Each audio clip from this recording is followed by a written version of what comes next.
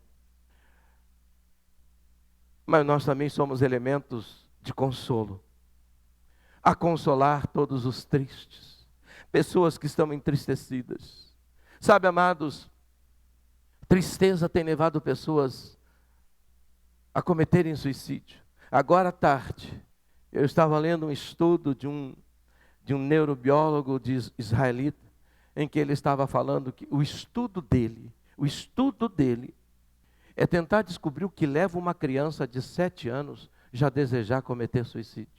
Você consegue imaginar uma pessoa de 7 anos querendo se suicidar? Como é que pode? É inconcebível. Mas pessoas, crianças estão se matando por causa de desenhos na TV. Sabe por quê? Porque o pai e mãe têm tempo para trabalhar, mas não tem tempo para amar seus filhos. Porque pai e mãe têm tempo para ganhar dinheiro, para trocar de carro, reformar a casa, mas não tem tempo para ser agente de cura para a alma oprimida do filho. Porque o pai e a mãe têm tempo para tantas coisas, mas não tem tempo para sentar com seu filho e conversar com ele. E como flecha lançá-lo como um guerreiro, como um vencedor. Mas assim nós encontramos tantas pessoas oprimidas e entristecidas. Mas tem mais. Ele diz, amados, que nós podemos fazer algo com elas. Ordenar acerca dos tristes de Sião. Sião para nós pode representar a igreja. A cidade do grande Deus era conhecida como Sião, mas hoje, nessa dispensação, ou nesse tempo da igreja do Espírito, nós podemos entender isso como a igreja. Quantas pessoas cristãs que estão oprimidas, que estão amarradas, que estão tristes. E ele diz acerca dos tristes de Sião, que tem Deus, que tem tudo para ser feliz, mas não entendeu a verdade, não entendeu o amor, não mergulhou nessa fonte de amor, e por isso estão tristes, e estão num estado de humilhação, né? Ele diz, dê a eles glória em vez de cinza. São filhos pródigos que estão dentro de casa, precisando de um anel, de uma roupagem nova, de uma palavra de esperança, de uma sandália diferente, que é a sandália de Deus. Óleo de gozo, o óleo da alegria em vez de tristeza. Olha quanto Isaías 61 fala de tristeza, de angústia. O que nós vivemos hoje? As pessoas fazendo de tudo para tentar ser felizes. Você sabia que muitas pessoas que vão para os bailes funks, para os bailes, para os raps e tudo mais aí, que vão para as boates, quando eles chegam em casa na manhã seguinte, muitos deles, se não chegam embriagados e drogados, sentam na cama e choram copiosamente, porque uma noite na farra não saciou o buraco que tem na sua alma. E talvez você conheça um amigo assim, uma amiga assim, uma pessoa assim. Mas Deus te ungiu para mudar essa história na vida dessa pessoa. Você é um elemento de Deus para fazer terapia com essa pessoa, para levar o amor de Deus para essa pessoa, para amar. E ele vai mais. Ele diz, vestes de louvor em vez de espírito angustiado, a fim de que se chame, em algumas traduções diz, carvalhos de justiça. O que é carvalho de justiça? Na verdade, carvalho é uma árvore, né, muito forte, que aguenta tempestade, que aguenta calor, que não quebra, que não rebenta, é uma árvore resistente. Por isso, em algumas traduções não fala árvores, mas diz carvalhos de justiça. uma árvore de valor, uma árvore extremamente resistente à tempestade, ao calor, ao fogo. Ela é extremamente resistente. E ele está dizendo: vocês serão como carvalhos de justiça, resistentes àquilo que é ruim na vida de vocês, mas também não se deixarão contaminar e nem se venderão com aquilo que é bom, porque vocês agora são pessoas que amam como Deus ama. Plantações do Senhor, é Ele quem planta. E ele continua dizendo: para que Ele, Deus, seja glorificado. Ah, pastor, acabou? Não, tem mais, vem lá, vai lá. Isaías 4: e edificarão lugares antigamente assolados, casas que estão assoladas pelo pecado, famílias que estão assoladas por causa de tanto mal que entrou, relações destruídas. E você, com o amor de Deus, com o amor de Deus, com esse amor terapêutico, é capaz de entrar numa família, num lar, numa casa, e ser a gente que vai reconstruir esse lar, esse amor, essa relação, porque aonde entra o amor de Deus, tudo pode ser mudado e transformado para melhor. E ele diz mais: e restaurarão, não é? Os anteriormente destruídos, ou seja, esses lugares que foram, e renovarão cidades assoladas e destruídas de geração em geração. Amados, pense nessa palavra e diz para mim: como você está amando? O mundo precisa é do amor de Deus. E a Bíblia diz que nós fomos ungidos com o Espírito Santo, não é? Foi isso que ele diz: o Espírito do Senhor Deus está sobre mim. O Espírito de Deus está sobre você, amém? Você crê nisso, sim ou não?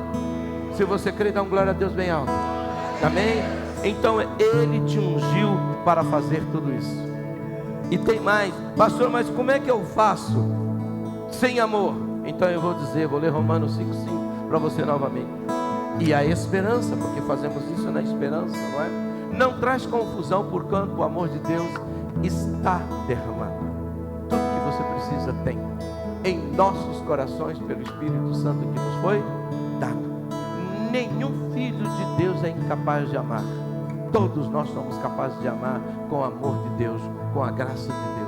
Todos nós somos capazes de praticar os frutos do Espírito, porque temos o amor de Deus. E o fruto é do Espírito que habita em mim. Então você é alguém que leva paz, você é alguém que leva alegria, você é alguém que leva comunhão, você é alguém que leva cura, você é alguém que leva vida, você é alguém que leva salvação, você é alguém que leva reconciliação, porque o amor de Deus em você, Ele te preenche de tal maneira que você pode transbordar e contagiar outras pessoas com esse amor maravilhoso de Deus. Você me entendeu, sim ou não? Romanos 14:19 diz assim: sigamos, pois, as coisas que servem para a paz e para a edificação de uns para com os outros. E em João 1,14 lemos: e o Verbo se fez carne e habitou entre nós, e vimos a sua glória, como a glória do unigênito do Pai, cheio de graça e verdade. O amor de Deus, Ele é a maior força positiva que o mundo precisa e a força mais terapêutica que o mundo necessita. E eu e você podemos amar, porque Deus é totalmente amor. Você tem tudo para ser curado. Se você tem raiz de amargura, se você tem ressentimento, se você tem mágoa dentro do seu coração, é esse amor que vai limpar tudo isso. Não cobre das pessoas, apenas ame. Não procure se justificar para odiar, porque não existe justificativa para aquele que nasceu em Cristo Jesus. Libere perdão, fique leve, entre no ano de 2022, amado, decidido a amar. Sabe por quê? Porque o amor sofre. O amor sofre ao ver uma pessoa rejeitando você, mas o amor se alegra quando vê essa pessoa que te rejeitou te amando como Deus te ama, transformado pelo amor que você deu a ela, pela dedicação que você deu a ela. Nós vamos amar pessoas, nós vamos amar, porque quem ama também é curado. Não é só quem ama, quem é amado que é curado, mas quem ama. E o amor é isso, é a força positiva que nós precisamos, que o mundo precisa, que a igreja precisa praticar, que a sua família, minha, nossa, nós precisamos praticar. Coloque-se de pé, por favor. Olá, eu sou a pastora Neuza e eu vim aqui para te agradecer por você ter participado, ter assistido mais um culto online que foi transmitido pela nossa comunidade. Eu espero que você tenha gostado e que você volte outras vezes, e você pode também nos seguir pelas nossas mídias sociais ou nos visitar. Estamos aqui na Avenida Cruzeiro do Sul, 360. Venha que você será muito bem-vindo e Deus abençoe a sua vida. Até!